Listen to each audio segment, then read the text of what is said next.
Coach Corbin here, Executive Director of the Kentucky Chess Ambassadors, 501c3 organization, nonprofit organization, and the fiscal sponsor for the West Louisville Chess Club. Go to my Facebook page, the West Louisville Chess Club. Please follow, friend, like, and keep up with the West Louisville Chess Club and all that we're doing. This is a game I played online. My opponent's ranking was 1,700. Mine was 1,563. I played white. And I'm telling you, I should have lost this game. Not because my opponent was, well, yeah, partly because my opponent was ranked higher than me, and I had the impression he had more experience. I just think he did some moves in the first 10, 12 moves that were just not good. And I was fortunate enough, lucky enough to sort of take advantage of it and come out with a win. But it's interesting how I came out with the win. So pay attention. There's a lot of good things we can learn from this. I was playing white. I did NF3. I love that opening. It's the ready opening. It's done by a Hungarian Grandmaster Richard Ruddy. I absolutely love that opening. Black's response was D6. I did NC3. I love getting my knights out early. Black did H6. I did E4. Black's response was C6. My response is BC4. Folks, already, look at this. E6. Black's making too many pawn movements in the beginning. Far too many. I did D4. Black did D5. I said E captures D5. And then Black does B5, attacking my bishop, which is fine. I retreated. I went to BB3. Black did A6. Too many pawn movements. White did, as white, I did D captures E6. And I just kept going. And then finally, he had his bishop capture E6. So that's really the only piece he has developed. This is like going on the 9th move. That's the only piece he has developed, really, is this bishop. I guess you could argue this bishop's developed too. But I've got a bishop developed, 2 knights, and this one's ready to come out too. So I think this is where he lost the game. I believe this is where he truly lost the game. I did QE2. Black did Rook A7. Why are you bringing that rook up there? And you've got 2 undeveloped knights. White does D5. And then he captures here. C captures D5. And then I've got here knight captures D5. Took my knight captures D5. All right.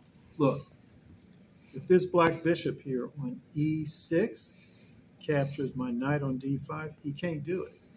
He can't do it because, what? Because of the queen. So that's called an absolute pin. So Black does knight E7. He breaks the pin, develops a piece and breaks the pin, but now he's got his dark square bishop closed in. So I did bishop F4. I bring out my piece here, which is really not a good move. I don't know why I did that. And then he says bishop captures D5. So this bishop right here captured D5.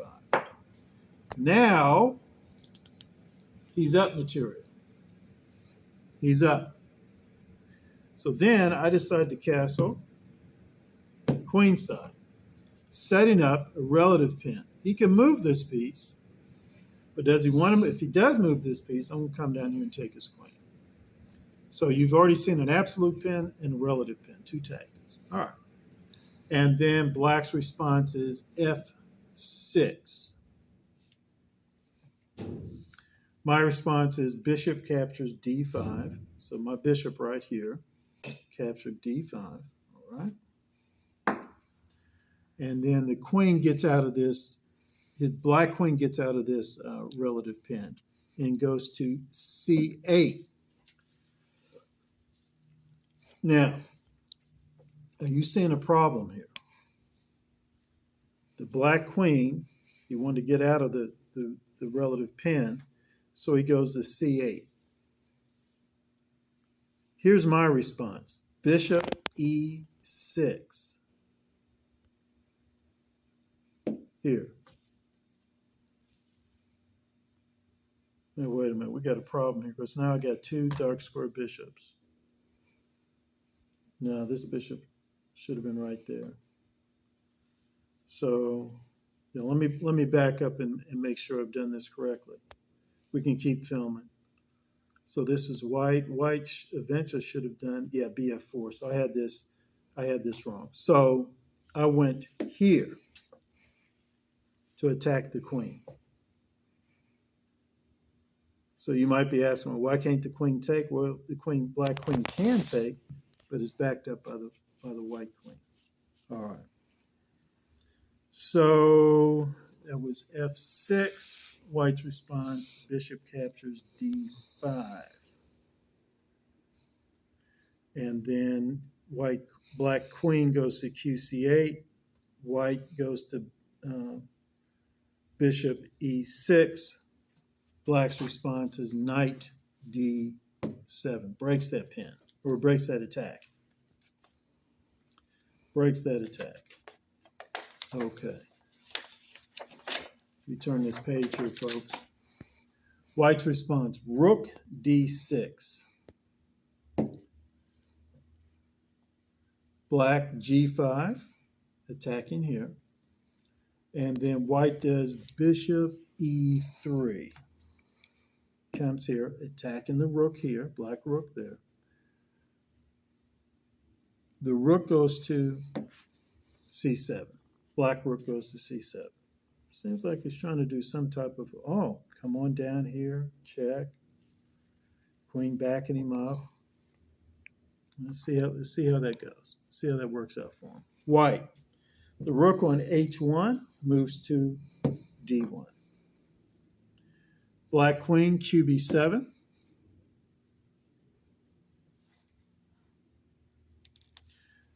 Let me read this to you. It's commentary I made on this. As of the 13th move for white, I'm down a knight, but castling queenside creates a relative pin. I already showed that to you. See white knight on D5. At the 12th move, bishop captures D5, creates an absolute pin. And it was the 18th move when black saw the bishop fork, so black moved to QB7. Okay. Black is under attack from rook D6, bishop E3, bishop G4, knight F3, and the black king seems to be running a little bit for his life. All right? All right. We are now going on the 19th move, the 20th move. It's going to be a little surprising. So the 19th move for white is bishop captures D7. Check.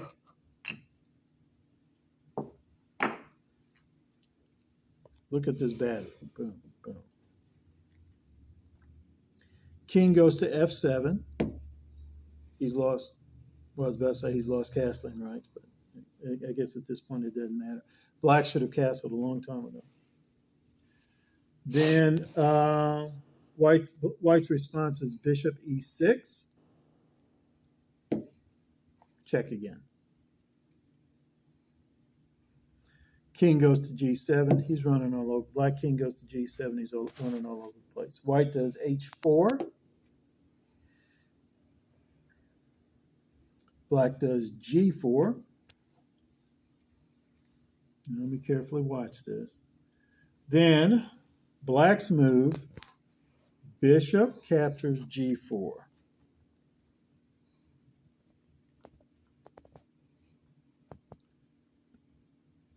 B captures G4.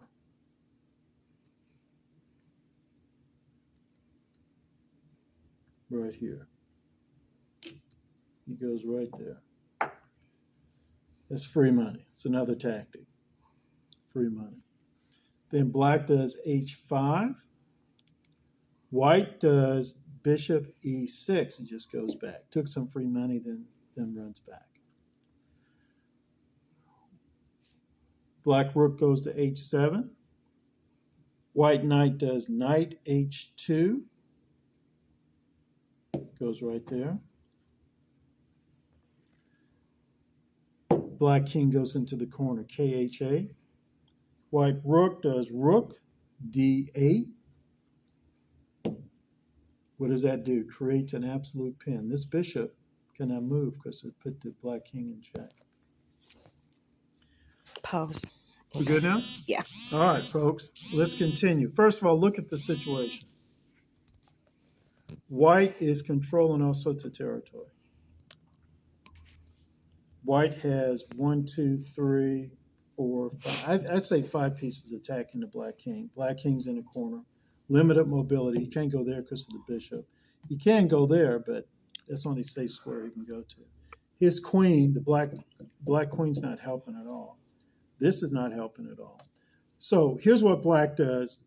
Captures G2, free money, okay, but also providing a little protection here.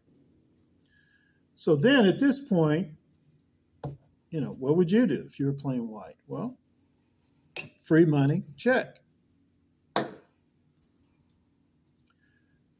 Black king can get out though, G7. And here's the other interesting thing. So white just continues the attack. I don't know why I keep saying white does this, because I'm playing this game. I'm playing white. Check. He goes to G6. Black king goes to G6. Let's keep the attack going. White does QD3. Check. And he blocks it with F5. Black blocks it with F5. Then white's response is rook captures F5. So at first I thought that was a little odd. Rook captures F5. Maybe he captures there, right? It's not check. But the black knight takes that rook on F5.